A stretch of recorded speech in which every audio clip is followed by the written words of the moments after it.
इंद्रजीत सन जो कुछ कहूँ, सो सब जनु पाही लेहि करि रहूँ। प्रथम जिन कहूँ आयसु दीना, तिन कर चरित सुनहु जो कीन्हा। देखत भीम रूप सब पापी, निशिचर निकर देव परितापी। करहि उपद्रव असुर निकाया, नाना रूप धरहि करि माया। जहि विधि होई धर्म निर्मूला, सो सब करहि वेद प्रतिकूला। जेहि जेहि देश धेनु द्विज पावहि, नगर गाँव पुर आग लगावहि। शुभ आचरण कतौ नहीं होई, देव विप्र गुरु मान न कोई। नहीं हरि भगति जग तप ज्ञाना, सपने हूँ सुनई न वेद पुराना। जप जोग विरागा तप मख भागा, सवन सुनई दस सीसा। आपुन उठि धावई रहे न पावई, धरि सब घालई खीसा। अस भ्रष्ट अचारा भाषण सारा, धर्म सुनई नहीं काना। देहि बहुविधि त्रासई देश निकासई, जो कह वेद पुराना। बरनि न जाई अनीत घोर निशाचर जो करहि, हिंसा पर अति प्रीत तिनके पापहि कवनी नीति। मेघनाथ से उसने जो कुछ कहा उसे उसने मानो पहले से ही कर रखा था, अर्थात रावण के कहने भर की देर थी। उसने आज्ञा पालन में तनिक भी देर नहीं की। जिनको रावण ने मेघनाथ से पहले ही आज्ञा दे रखी थी, उन्होंने जो करतूतें की उन्हें सुनो। सब राक्षसों के समूह देखने में बड़े भयानक, पापी और देवताओं को दुख देने वाले थे। वे असुरों के समूह उपद्रव करते थे और माया से अनेकों प्रकार के रूप धरते थे। जिस प्रकार धर्म की जड़ कटे, वे वही सब वेद विरुद्ध काम करते थे। जिस जिस स्थान में वे गौ और ब्राह्मणों को पाते थे, उसी नगर, गांव और पूर्वे में आग लगा देते थे।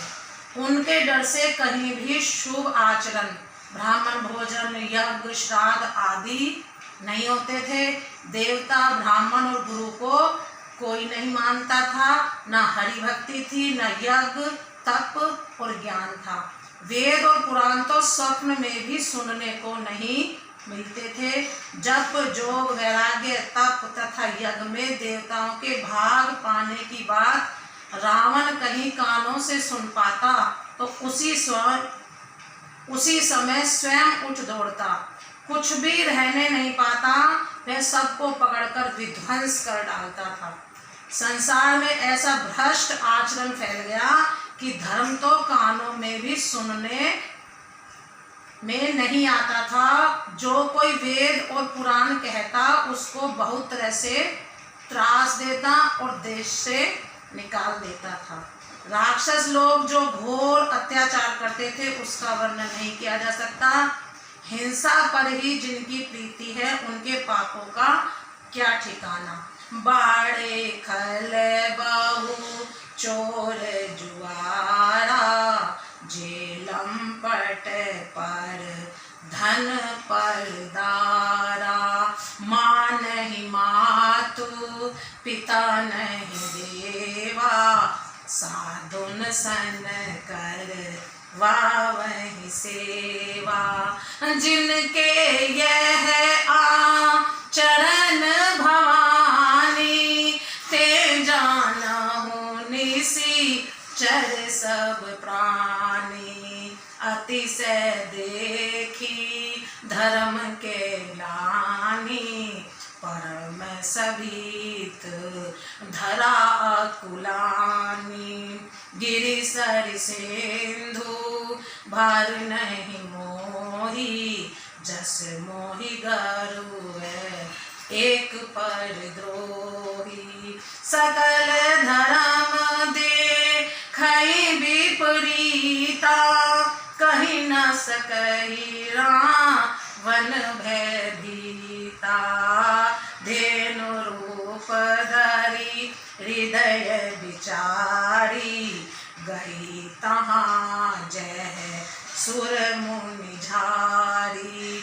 निज संताप सुनाए सिरोई काहू ते कछु काज न होई सुर मुनि गंधर्वा मिल कर सरबा गे बिरंच के लोका संग गोतन धारी भूमि विचारी परम विकल भय शोका ब्रह्मा सब जाना मन अनुमाना मोर कछु न बसाई जा करते दासी सो अविनाशी हमरे तोर सहाई धरनि धरई मन धीर कह बिरांची हरि पद सुमिर जानत जन की पीर प्रभु भंजई दारुण विपत्ति। पराये धन और पराई स्त्री पर मन चलाने वाले दुष्ट चोर और जुआरी बहुत बढ़ गए। लोग माता पिता और देवताओं को नहीं मानते थे और साधुओं की सेवा करना तो दूर रहा, उल्टे उनसे ही सेवा करवाते थे। श्री शिव जी कहते हैं कि हे भवानी, जिनके ऐसे आचरण हैं उन सब प्राणियों को राक्षस ही समझना। इस प्रकार धर्म के प्रति लोगों की अतिशय ग्लानि, अरुचि, अनास्था देखकर पृथ्वी अत्यंत भयभीत एवं व्याकुल हो गई। वह सोचने लगी, पर्वतों, नदियों और समुद्रों का बोझ मुझे इतना भारी नहीं जान पड़ता जितना भारी मुझे एक परद्रोही दूसरों का अनिष्ट करने वाला लगता है। पृथ्वी सारे धर्मों को विपरीत देख रही है, पर रावण से भयभीत हुई वह कुछ बोल नहीं सकती। अंत में हृदय में सोच विचार कर गौ का रूप धारण कर धरती वहां गई जहां सब देवता और मुनि छिपे थे। पृथ्वी ने रोकर अपना दुख सुनाया, पर किसी से कुछ काम न बना।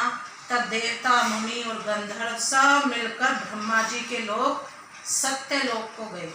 भय और शोक से अत्यंत व्याकुल बेचारी पृथ्वी भी गौ का शरीर धारण किए हुए उनके साथ थी।